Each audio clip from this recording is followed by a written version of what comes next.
I thought we needed last time, so I failed to do that.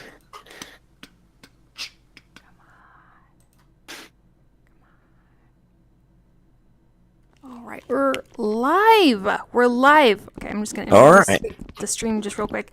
Welcome everyone. Thank you guys for joining the stream. And this is a creative Q&A on Circuits V2, and Gribbly is going to be leading the discussion. Go for it, Gribbly.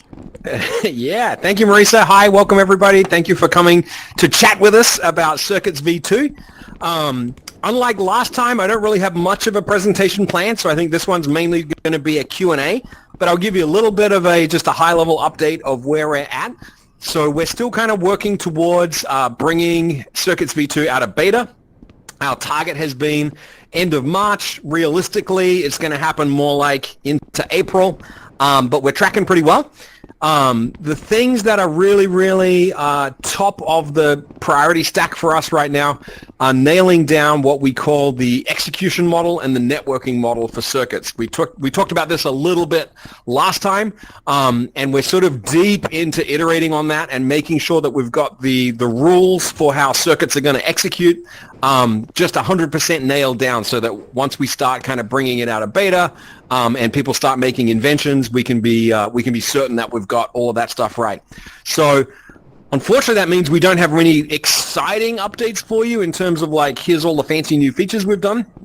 But, you know, I just want to kind of like make everyone aware that that's kind of the big piece that we're trying to get stable so that we can bring things out of beta with confidence. In terms of things that have shipped since last time we talked, I think one's like, I'm going to need help from the group up on stage here to remind me what we've done. But I know a big one is we've implemented what we call the new style variables. Have they gone out yet? Nidzi? Those have not gone out. Okay, so yeah, so something that'll be coming out soon is we've done another iteration on the way variables work in the system. So what we've done is two things. One, the chips now have both a get and set operation on the same chip. So rather than having to use a different set value chip, you can actually just pull values out of them directly, or you can set a value just by execing the variable chip. That's a really nice update. And also, we're getting rid of the idea that there are separate chips for synced variables and unsynced variables. Instead, that's now just a config setting on a single variable. So you can just place a variable. If you decide you want it synced, just turn it on. If you decide you don't want it synced, turn it off. What else have we done recently? Had we done cycles last time we talked? Yeah, cycles should be out in public now. Yeah, so I think something that is true now in the public betas that wasn't true last time we talked is we've enabled cycles in the circuit graph, meaning that you can circle execution back to an earlier point in the graph. That comes with pros and cons, and we ultimately decided that the pros outweighed the cons. The pros are it makes certain kinds of circuit building much more convenient and elegant. You can use way fewer chips, and it's kind of much easier to think about the logic of something that you want to happen repeatedly. The cons are you can blow up the room and crash the game. So don't do that. So we're putting in some kind of rate limits and some gates. I think cycles will always be a slightly dangerous feature, but hey, you're creators, we trust you.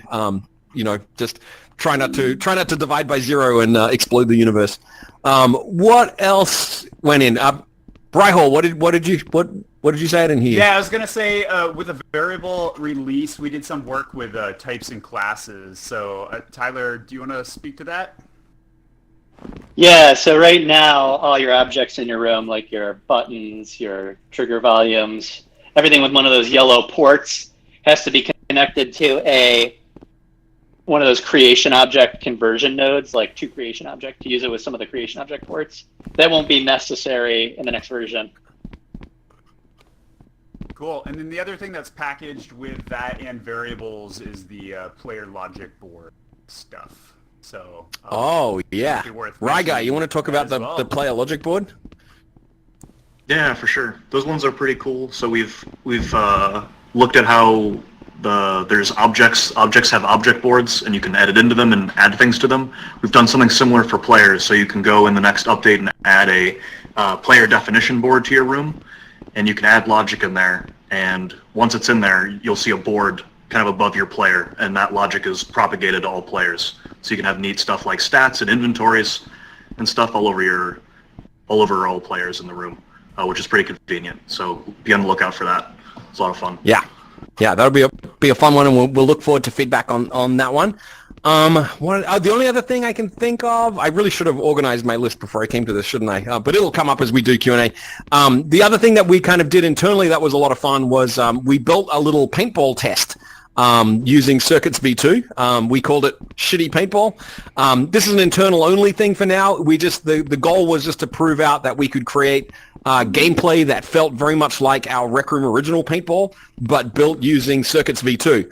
And so it was a pretty rough test. It didn't have respawning, for example, but we really wanted to just test out the hit logic and the basic game feel.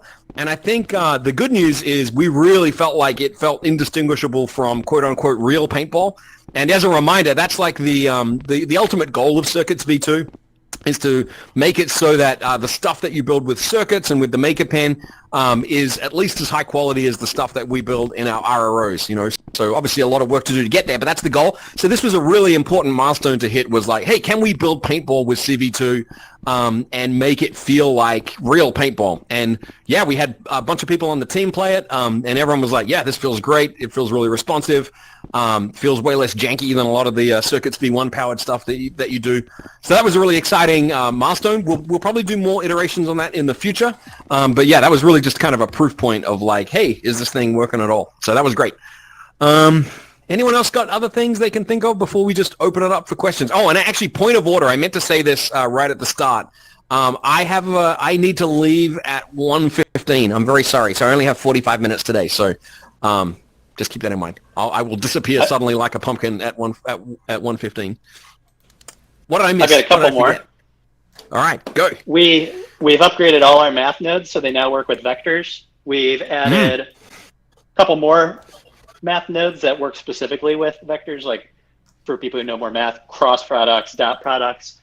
And we will have a new version of palette search, which includes categories for everything in the palette and includes making Circuits V2 searchable. And the Circuits V2 chips will also be in the categories. They will be much easier to find that way. Oh, yeah. Finally. How did we forget that one? We made the, yes. So Tyleo made the Circuits V2 stuff searchable in the palette, which is an amazingly good upgrade. We've all just been like loving working with that, and so hopefully when that goes out, I hope you'll all be as excited as we are about that one. It's been oh my god, such a relief. Sorry, I cut you off, Tyler. It's fine. Finally, several dozen new chips are going in. Cam covered some of them, like the variable chips. That's actually going to be most of them as variable ones. But in addition to that, we have quite a few chips that work with lists, so you can add and remove items from lists now. We have some chips that work with time, so you can get time. We have a couple more chips that work with players, including hand position, a couple directions, and you'll find much more when it gets released. Cool. All right, so I think that's a little bit of an update about what we've been up to for the last few weeks. Let's open it up for questions. What can we tell you about Circuits V2? Let me answer Mortimer's question first. Mortimer, that's a Cinderella reference. She turned into a pumpkin at midnight. That's why she had to leave the party.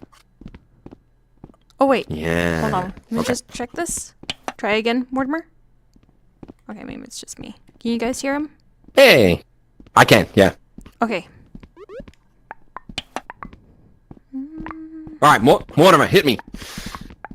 All right. Okay. You guys are mentioning that you're coming out of beta at the end of this month, but it sounds like there's going to be a lot of stuff still missing. So what exactly does it mean to be coming out of beta? Like, what can we have faith in once it's out of beta? Yeah, good question. The way I would think about it is it's really a soft launch. Like we're not trying to say, hey, boom, the entire system's complete and you'll be able to do absolutely everything.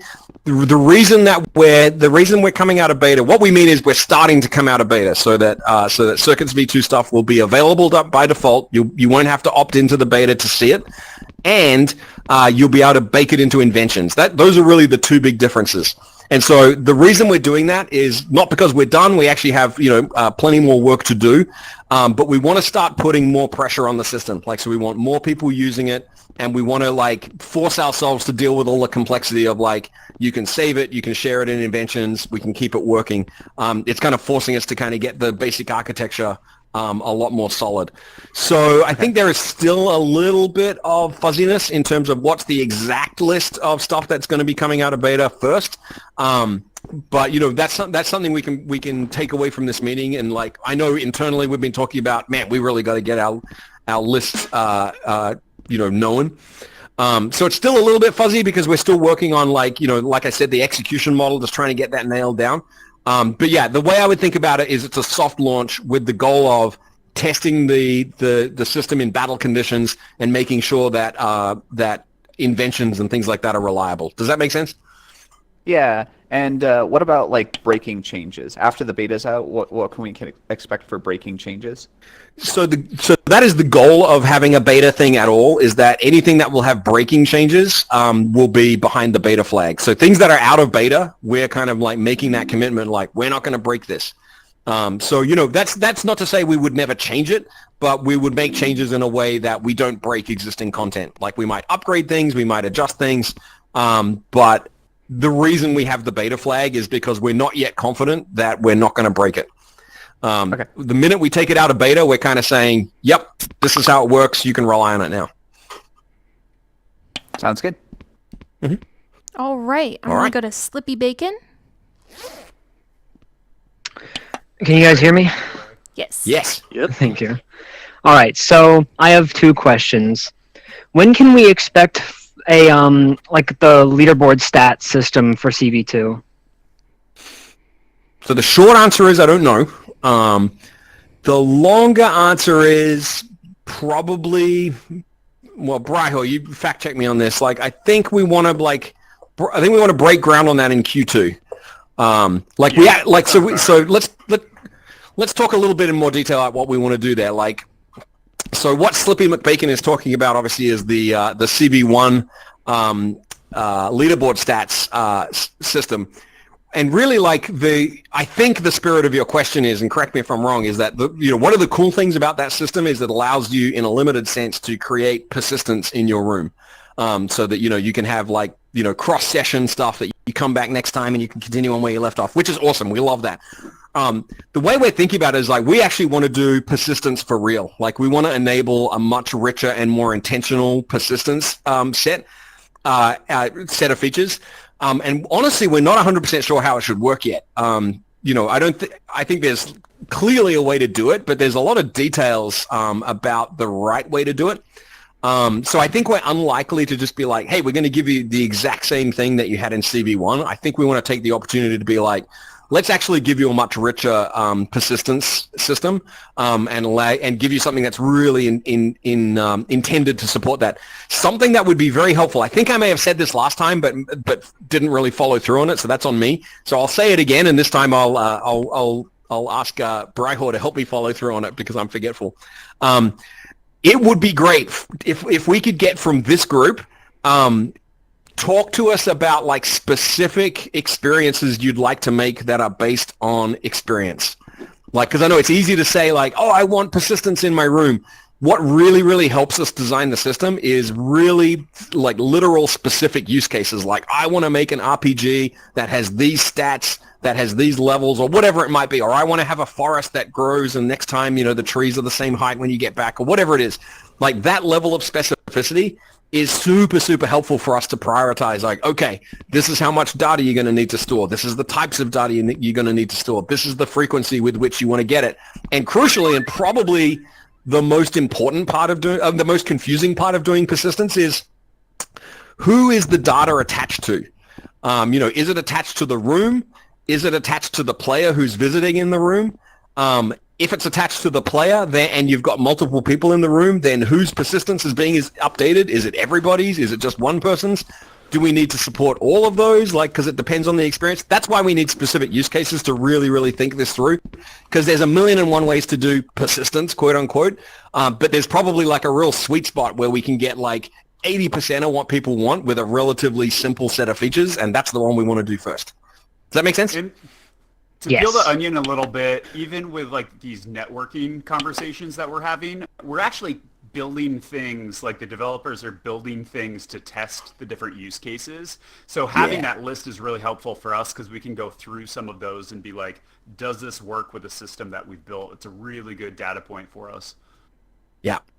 Yeah. So specific persistence use cases and ideas.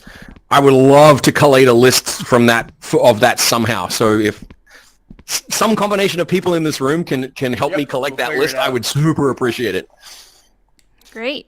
Okay. All right. Yos. Alright, so I got a few questions. First one is from Pancake, and he says, Rangefinders V2 when? Q2. Alright, and my second question is, hold on, I'm having a brain fart. Oh no. Go to the next person, I'll think of it again later. All right. All right. Alexa.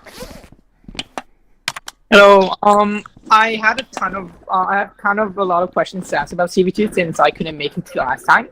So Okay, about sure. my first one, get priorities and set priorities. I wanted to see what would that include more than the prototype that you showcased a few months ago. Can you? I don't understand the question. Can you say that one again? Get priorities and set priorities. Yeah, that is, from what I heard, it's a prototype document that Tyler put up in the Gadgets V2 chat that is supposed to allow you to change a lot of priorities. I think, like player position, player like Oh, the properties. scale up. Properties. Yeah. Oh, Okay, I see. I see. Okay. Yeah. No worries. Tyler, can you speak to that one? Yeah. So we'll probably release properties sometime after we're out of the beta. I don't know that we'll immediately have properties, physical properties like player position are going to be probably the stragglers, the harder ones. A lot of things that exist now will likely be converted into properties. So button text is a good example of that, or maybe your color or material on like a text tool. And then new objects as they come out should have more and more properties. And you should be able to add your own properties. Yeah, and I wanna think answer I think it's fair to say that probably the get side of the properties is the physical properties is probably easier than the set side. Is that fair to say? Yeah, that's true. We should be able to do the get side pretty trivially. Yeah. Um, Alexa, my other does that question- answer your question? Yeah, that answers it perfectly. Thank you. My other one was about more of, I don't know if you're actually willing to go through it, and I keep asking this every now and then, but have you ever actually thought about having like an external API access or like an incoming from URLs into CV2? Yeah, we've definitely thought about it. Like, it's definitely not something we would do soon. Like, I think we got way higher priority work to get the sort of system complete and available. Definitely not allergic to it. And again, I would actually kind of like refer back to the discussion we just had about persistence. Something that would be really interesting would be to have specific use cases around that. There are some. I could have my own database like hosted on my house and have every time people join my room, they can just all of the data in my room will just be hosted, and I'll be able to change it dynamically, like based on the day, like based on the day on like day prices. Turns your light off in your room, it will turn your physical light off in your room. That's pretty cool. Exactly. Yeah, no, I think that's super interesting. I definitely think that's kind of like, a round two, and there's a lot of thinking we need to do because there are like not so much technical restrictions, but platform restrictions about like, what you're allowed to do on various platforms. But yeah, super interesting. Like the potential for that is like, I like as a really dumb example, like I sometimes think about like bringing in like weather data from an external database would be really interesting. I think you. I found my SQL even. Mm-hmm. Like SQL database. So yeah, I guess like to answer your question literally, yes, we've thought about it. yes, it looks really, really interesting. The use cases are obviously really, really super interesting. There are definitely some what's the word I'm after? Like potential hurdles with kind of compliance with platform rules. Like I'm not sure we're allowed to do that on certain platforms. But certainly something we're interested in, and something that I think we'll revisit like once we're kind of further along the CV2 journey. Like once it's substantially out of beta, the baseline architecture is clearly working and it has been optimized a little bit. I think we will revisit that one. So I would say, not before the second half of this year. We wouldn't revisit even thinking about it, but it's definitely not a hard no. There is obvious, really interesting possibilities that come out of that. So that's a great question. And and if people want to suggest use cases, like that's the kind of thing that will make it more likely of like, man, we'd really like to let people do that. Like the one, I have that too comes many, up all but the I time don't. is like, Yeah. Okay, yeah. So let's not do it in the room, but if you want to send it to us, that'd be awesome. You can always just send it to info@recroom.com and we'll see it. Yep. Can I touch on that one just briefly? Of course.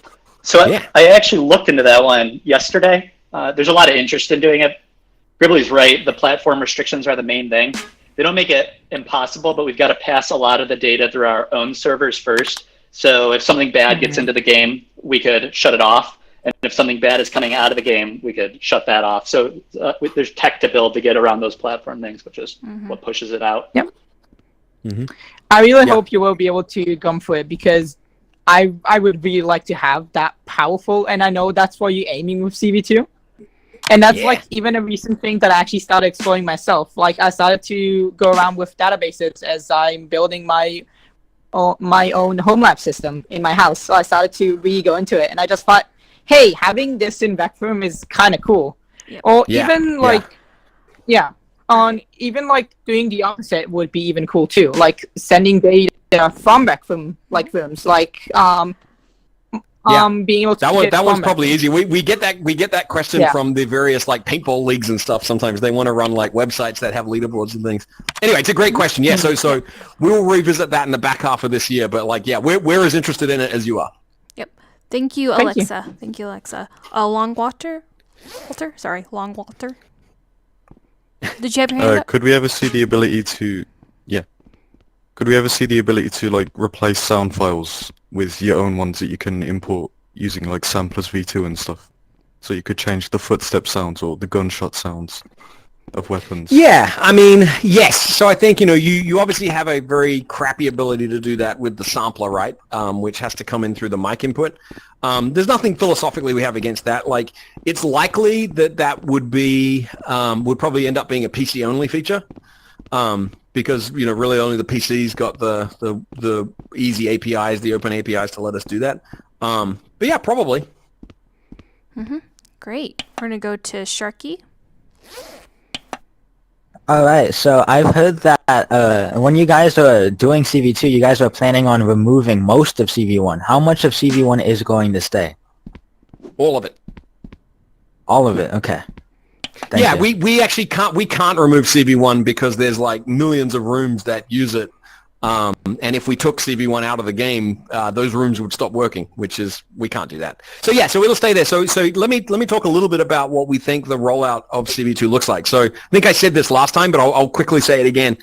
The goal from our perspective is that once we're done rolling out CV2, we want new people who come into Rec Room to understand that there is only one. We want them to think there's only a circuit system. We don't want new people who come in to go like, I want to build something in Rec Room. Should I use Circuits V1 or Circuits V2? We don't want people thinking that way. We want to be like, well, you use the circuit system, and that's Circuits V2. That said, CV1 will still be there because, like I said, it has to run all the old rooms. And really, the bottom line is what we're going to do is bury it in the palette. Like, so you'll still actually be able to dig in there and find it. You'll probably have to like check a box to say, show me legacy content or something. But if you're really, really obsessed with using CV1 for something, there's no point stopping you, right? Does that make sense? Yeah. So right. So the answer to your question is it'll all stay. All right. Actually, one last thing before we move on. Just let me add one more detail to that, which is internally we talk about it as we're going to put CV1 in maintenance mode. What that means is we won't be actively adding features to it or developing it. We'll stick to just fixing bugs. So if like, we change something and it breaks, the behavior of CV1, we'll fix that bug, but we won't like do any feature additions or optimization or changes to CV1. Mm-hmm. The goal is just hold it static and keep it working. All right. Thank you. Mortimer. Yeah. Yeah, I'd like to echo kind of the excitement I have for like API access. Even just like the unidirectional one for whatever persistence we get for Rec Room rooms, having the ability to access that data outside of Rec Room, maybe not being able to push data into Rec Room, but just being able to access it outside for things like writing Discord bots or setting up like a website or like running tournaments or something where stuff like that. I'm laughing because I'm having an evil thought of maybe we don't have to build persistence at all. Maybe we just got to give you an API and you can build persistence. Yeah, that's what I was thinking. Okay, let's just outsource it to Alexa's server. Yeah, we're going to run it all on Alexa's IoT network. Thanks, Alexa, for donating. Yeah, you're going to host all of Rec Room persistence. But things like Discord bots are a really good example use case. There's like so much fun stuff you could do with that. Yeah, but one of my big suggestions for persistence is the ability to get data related to players who aren't in the instance. So for one example would be like maybe we want to have a costume that is specific for the player that is at the top of the leaderboard, and we can't do that right now. Yeah. So okay, that's a really interesting thought. Yeah. So yeah. Something we've talked about is like the kind of notion of being like able to query a club, for example, and kind of like, hey, get me a list of people in this club, or figure out if this person is part of this club. But yeah, that's interesting. Right. Yeah. Yep. And I think we're all thinking along the same lines. It's yeah. And then otherwise, I just really never want to have to pack data into integers ever again. So if we just have types in our persistent data, that would be great. Yeah. All right. Yeah. Loud and clear. All right. Thank you, Mortimer. We're going to go to Reap now. Just a real quick question on when do you think the respawn points v2 will come? And object respawners, of course. Yeah, I think, like, generically, I think all of that stuff will be during Q2. Like, that's, like, once we get the first, like, the hardest part is, maybe I'll end up eating these words. The hardest part is bringing the first bunch of stuff out of beta, because that requires the kind of underlying system to be in a reliable state. Once we're past that threshold, it's relatively easier. I'm not saying easy. It's easier to kind of bring more and more things out of beta, and then the hard part is like translating them over to match the CV2 execution model, to match the semantics of how everything works. But yeah, I would set your expectation that during Q2 we'll get those features out. We're also probably going to revisit the way object spawning works a little bit to be a little bit different to the way the CV1 spawner works. Like a big goal we have for the CV2 spawner is you need to be able to spawn any object, not a subset of the objects in the palette. But yeah, Q2 is the answer. All right. Notorious. Notorious. All right, awesome. Hello. So when it comes to circuits, I've not a clue, but I have a question anyways. So pretty much with the whole workshops going along, we've been getting a lot of trolling, which is obviously we don't really like that. And I was wondering, it's more of a, is it possible with circuits version 2? Will it be possible to find out who spawns in specific things such as roles, circuits, objects? Like, will that be possible with circuits version 2, or will that need to be something separate? That's a good question. Odzilla, do you want to talk a little bit about some of the thinking we've been doing about, helping people deal with trolling? More of a history board, I guess. I don't know if that answers the question. You're wanting to basically track the history of all the objects in your room back to who created Yeah, well, I think Discord does it. Like, if someone deletes a message, you can find out who deleted it. But also, I want to see who spawned in stuff, because I had a person spawn in a bunch of circuits and made people stop flying, stop using Maker Pen. And I was trying to figure out who it was.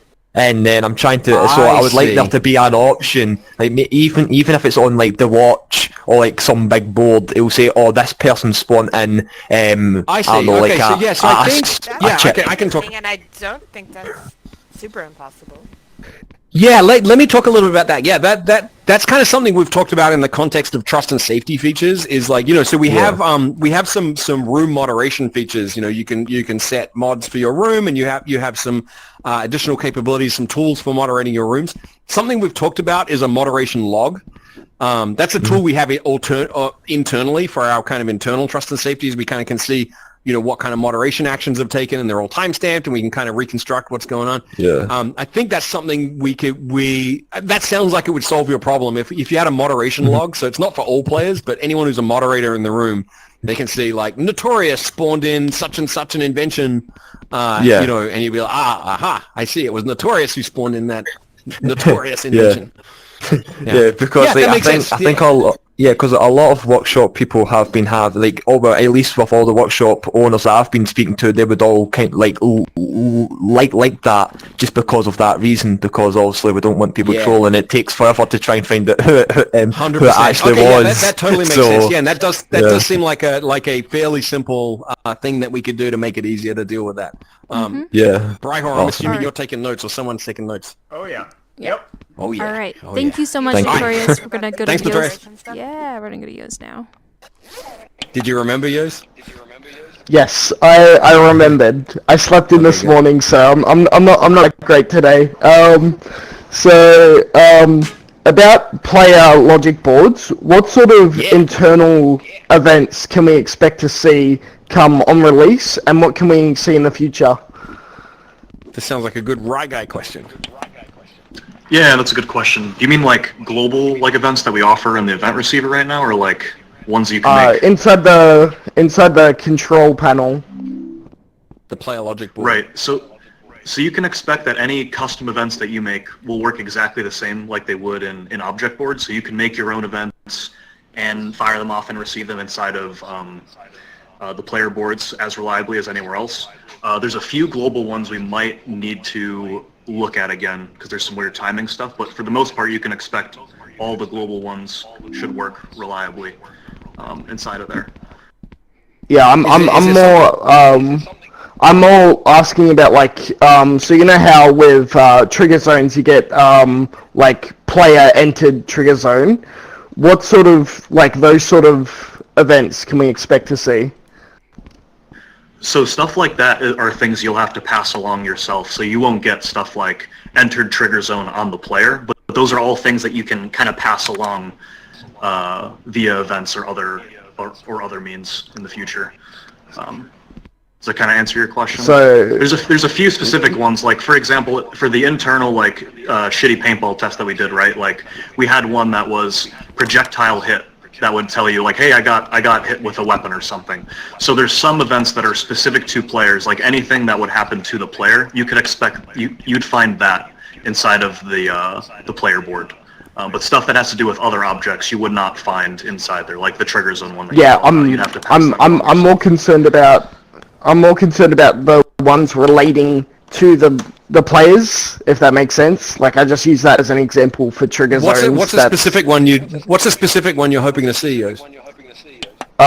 So stuff like player grabbed, player hit, stuff like that. Yeah, totally. We want to expand a bunch of those. So like one that I've really wanted to add, for example, is like, hey, you pick up something, right? Like we'd love to give you a hook for that kind of thing. You can expect the ones that you're saying sound like ones that we want to pursue. You can expect those probably like Q2, like we'd probably investigate more of that, because a lot of that is how we do, we need those to kind of do shitty paintball anyway, and we'd love to kind of give you more of those. So if you have any that you'd really like, please send them. We'd love to hear more about which ones you want. Of course. Alright, sweet, thank you. That's all. Thank you. Yeah. Alright, Velp. So, another thing with persistence that could be useful for certain types of rooms, like being able to replay events that have already been recorded, like people like this here, or like podcast or live shows. You could record them, then play the backing rooms at another time. Oh, that's interesting. Yeah. Yeah, kind of separately, we've been talking about like, what are we going to do for like, if you think back to, I don't know who here went to RecCon, but like RecCon was awesome.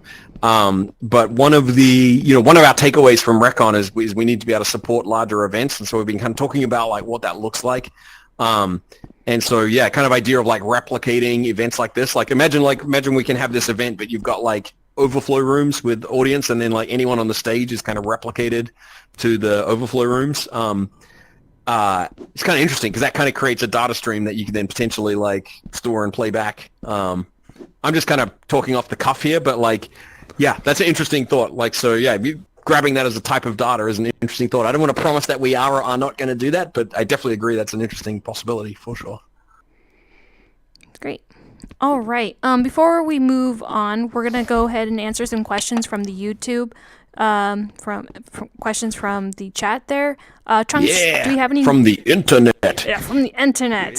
Wait a minute, Marisa, are you importing data from outside the room into the room? Oh yes, I'm a spy. I'm a spy. We will talk about this later. All right, fine.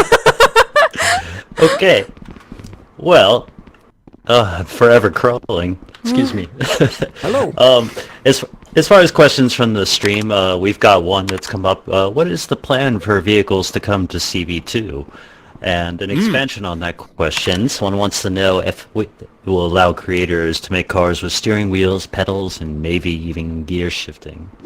Yes, that is the plan. So I think you'll see the first vehicles in Q2.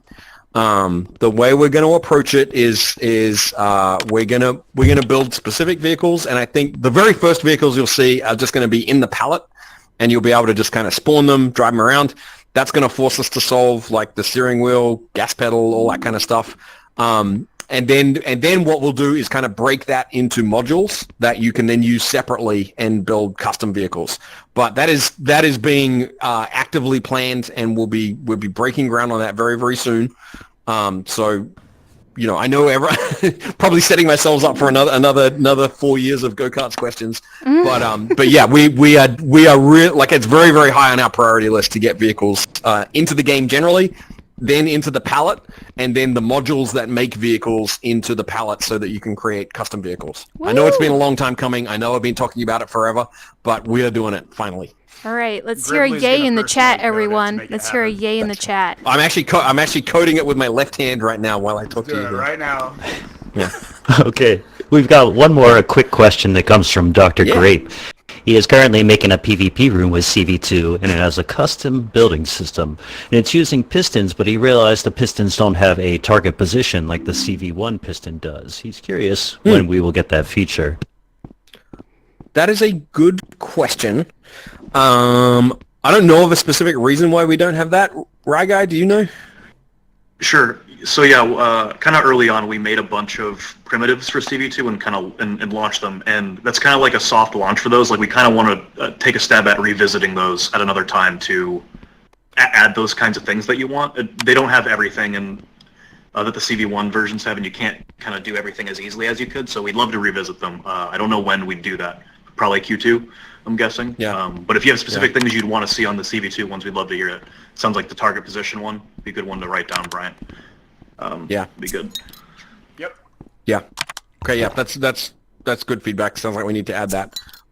Yeah, we are going to do a pretty deep dive on just gizmos generally. We have ideas for a bunch of new types, and we want to change the way they work a little bit before we bring the V2 ones out of beta. But we can go deep on that on another Q&A. Yeah. All right. What else can we talk about? All right. So we have a question from Alexa. Go for it. So I wanted to expand a bit when it comes to properties, but to kind of a different topic when it comes in CV2. So I know in Unity you have a lot more control on what exactly is in let's call it a room, and even though it's not how you use it in Unity, but you have a lot of controls, its position, rotation, it's transform. Its environment. Yeah, I don't want to go more into like the lighting and physical. I wanted to go into like the circuitry part of it, like size, like how heavy it is, like gravity, all of that. I would like to really see that ported into Rec Room. Yeah. Like So what the way we would think about that is, and I think I've talked about this in previous Q&As, is in our mind we've got kind of two work streams that we're thinking about. One is Circuits V2, which is kind of like the logic side of things. But obviously, the most interesting things happen when Circuits V2 translates into things moving around and happening in the room, right? And so the other big work stream that we've kind of been that we've been working on in the background is what we call object model. And that is basically standardizing what objects are in the room, and a key goal of that is exposing every object in the room to the CV2 scripting system. So in CV1, most things in a room are invisible to CV1. It has no relationship with them really unless it touches a trigger volume or something like that. The goal with CV2, and you've seen this, the pattern we're going after is that every object has an object board that has CV2 ports on it. So the goal is that literally everything in the room will be scriptable in some form with CV2. Even if it's like a Maker Pen cube that you just extruded with the Maker Pen, you can talk to that thing with CV2. Does that make sense? Yep, that's amazing. I want that very much. Yeah, Thank you very that's much. the goal. That's the goal, and that's going to make that's going to add a ton of flexibility to the way everything works, and many details still to be worked out. But yeah, the way we're going after it from a priority order is CV1 first. Sorry, I misspoke. CV2 first. We really want to. We're putting most of our effort behind that. And then once CV2 is kind of all right, we feel like the baseline layer, and we're more into bringing more and more of the components out of beta. We'll start putting a little bit more effort into getting object model into the live build. So that work is ongoing behind the scenes. But yeah, general idea is that everything in the room will be a Rec Room object.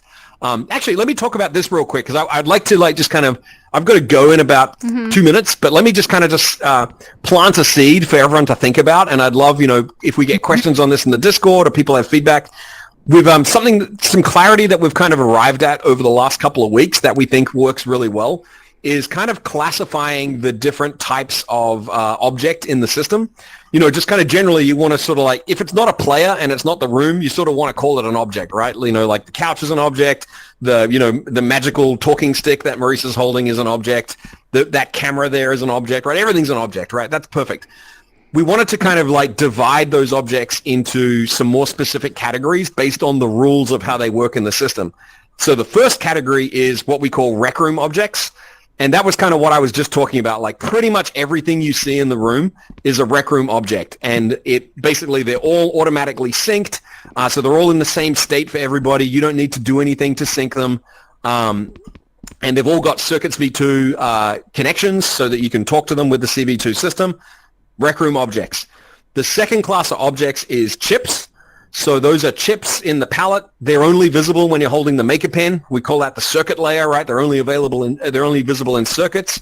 They are not synced by default. They don't sync the way objects do. There are certain touch points in the circuit system that syncs them across the room. If you looked at my networking and circuits execution 101 and 102 docs that I put on Reddit, you will have read a little bit about that. So yeah, that's the second type of object is chips. And one of the key things about chips is that they don't have any direct effect in the room. So as a good example of a chip is add two numbers together. There's nothing happens in the room. It's just a piece of logic that happens in the circuit graph. And so that kind of makes space for the third category of object, which is what we call components. And so in the future, I think we're going to, things that we currently call gizmos and components, we're probably just going to group them into the idea of gizmos and lights will just be components. And the thing about components is they have 1 foot in the circuit world and 1 foot in the room world. So things like lights, gizmos, they're live in the circuit layer. They're not visible in the room layer, but they have room effects. So a gizmo will move something in the room. A light will move something. Will create a light in the room. A particle effect, and an emitter. I know the question, Yos. I'll answer it before you ask it. The emitter will when you emit something, it emits it into the room. By default, the stuff that components do will be synced in the room because by default everything that happens in the room is synced. We are looking into, because we talked about this last time, allowing you to opt out of that. So if you want to have a light that only appears for one player, you would unsync that component. Does that make sense? So anyway, I just wanted to kind of plant that seed. All right, I'll get back to you in a second, Yo's. But yeah, just to summarize, like we're thinking about it as 3 types of object that basically comprise the system is rec room objects, chips, and components. Yo's, what's your question? And then I really gotta go. I just wanted to.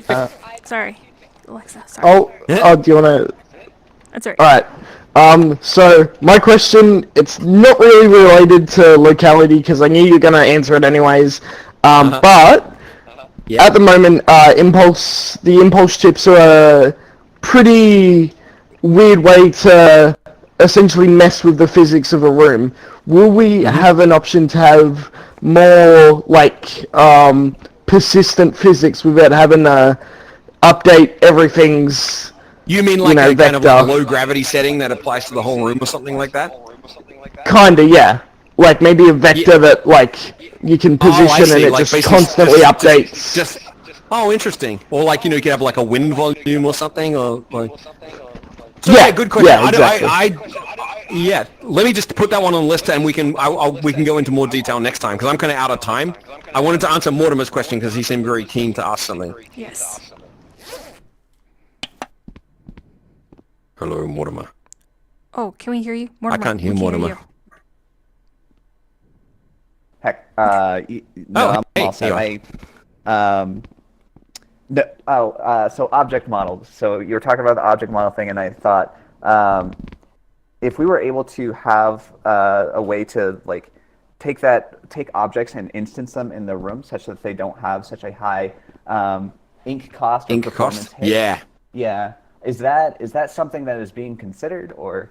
Yeah, definitely considered. Like we actually took a run at instancing stuff and had to like kind of back off on it because we ran into some roadblocks on certain platforms. I think it's something we'll revisit again.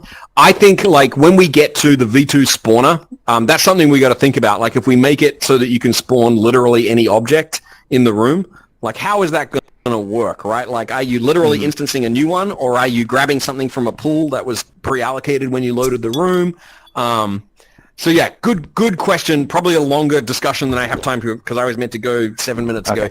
But yeah, it's a good question. I will say I think the ink system needs an update to handle dynamic content a lot better. And as we give richer capabilities with CV2 able to spawn stuff and manage stuff in a more complex way, you're going to need the ink system really only handles static content, and it tries to very badly approximate dynamic content. So we're going to need to update that. All right, I got to call it there. I have to run. I'm sorry. Hopefully that was useful. I loved all the questions. And like I said, one of the most important things would be to if we can get a really crisp list of persistence use cases, that would be extremely useful for us to start planning out what persistence is going to look like. That'd be great. So thanks again. We'll be around on Discord. There's a lot of us around here. We love hearing questions. We love chatting. We certainly don't have all of the answers yet. This stuff is all under active development, but your feedback is super, super, super helpful. So yeah, please build with stuff, break stuff, give us feedback, yell at us. We love it. Thank you all. I got to go. Yeah. Bye. Thank you guys for watching and joining the stream. And please leave your comments in the chat below, and we'll just get back to them as we move along. Thank you all.